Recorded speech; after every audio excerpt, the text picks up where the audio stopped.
A royal expert has just shared that Misan Harriman is the photographer Meghan Markle likes to use. While using Meghan's photographer does not make Princess Beatrice really a friend of Meghan's necessarily, when we start to add up all these little coincidences, the picture becomes a lot clearer. Beatrice was the one who let Harry and Meghan film their stupid reality show from inside of the late Queen's playhouse. And that seemed kind of strange, because we had been hearing about how the Queen's final years were made miserable thanks to Meghan and Harry. So why would Beatrice want to cozy up with Meghan when Meghan was so incredibly rude to Beatrice's beloved grandmother? As I'm sure most of you remember, Virginia Giuffre filed a civil suit against Prince Andrew, so he was facing going to trial. But instead of going to trial, they decided to settle out of court. And why was that? Could it be that one reason was because of all the skeletons in Meghan's closet? Because she actually was identified as a witness thanks to her being a close associate of Andrew.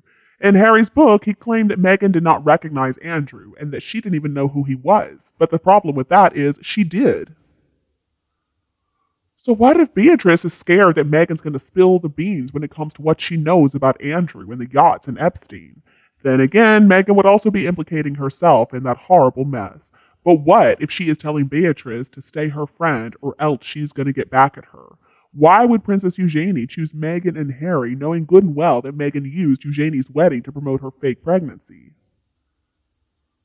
Why is it that it seems like the York family are all siding with Harry over the rest of the family? What, did they decide to align themselves with the most unpopular royals because they think their uncle is not being all warm about Andrew and Sarah Ferguson? Something here does not add up. And reportedly, Misan Harriman also played a large part in Meghan and Harry getting together. There is something mysterious going on for sure. At the time of the engagement, Buckingham Palace claimed the photographs had been taken by Eugenie. Or have Harry and Meghan just lied to everybody and been using Beatrice like they're using everybody else? Honestly, Beatrice didn't seem too happy to see them at Her Majesty the Queen's funeral. Meghan has tried to portray Eugenie as a traitor, but I remember at the Jubilee, it was Eugenie and Beatrice who refused to move so that Harry and Meghan could have the aisle seats and then insert themselves into the procession leaving St. Paul's when the service was over. Oh, poor Meghan. Thanks to Beatrice and Eugenie, she really missed an excellent opportunity to make herself look important. Beatrice's wedding was also kept a secret so that Meghan would not have the chance to do something to try to overshadow it on that day. And Eugenie also was trusted enough to keep the secret too. The fact is, I have not trusted Eugenie for a long time. But I never really had a problem with Beatrice. I always felt like she was real. I always thought that she was a much better person than her sister, nicer. I don't have a problem with Beatrice. She married a wonderful man with some status thanks to his father, and he's a wealthy businessman all on his own. Bea also has her stepson and daughter, and she looks better than she ever has before. She seems so confident lately. I liked how at Catherine's Christmas concert, both Edo and Bea showed a lot of affection and respect to William and Catherine.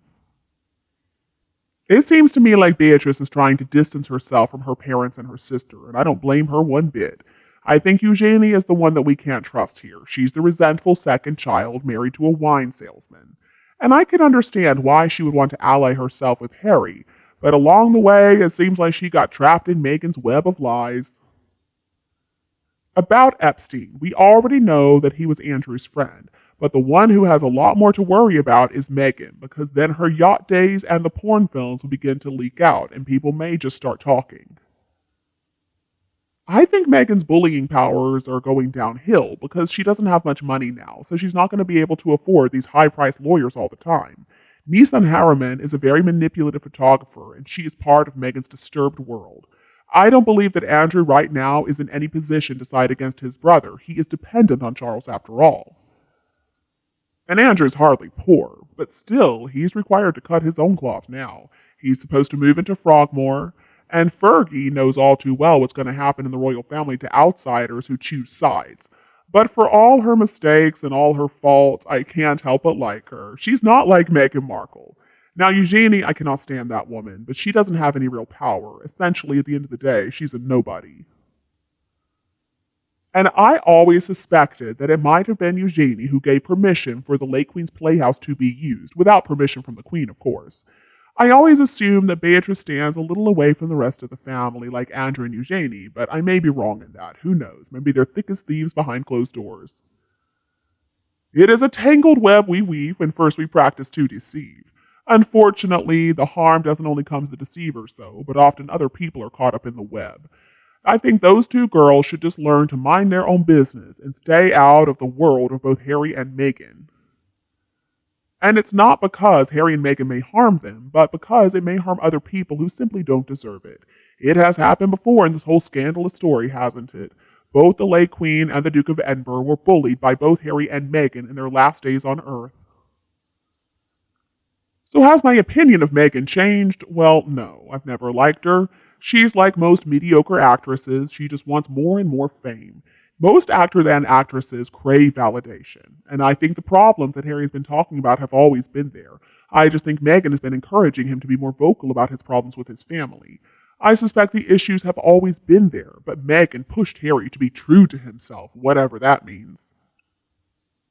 From my perspective, Harry and Meghan are not good for one another. They're toxic. Harry really needed somebody like Camilla. I'm not necessarily talking about in terms of personality, but in terms of everything that she does for Charles. Somebody who's self assured, somebody who's grounded in reality, somebody with a good sense of humor, and who doesn't care what anybody thinks of her. Camilla is so strong, and she's a wonderful support system for Charles. Actually, Charles is pretty sensitive. I think Harry needs a strong woman like Camilla.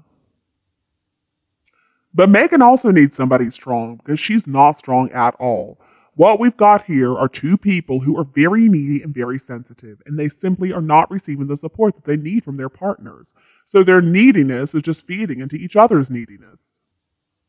Just look at William and Catherine, for example. I mean, that is one stable marriage. Catherine is not desperate for validation all the time. She is perfectly happy to spend time with her family, her beautiful children, and her husband.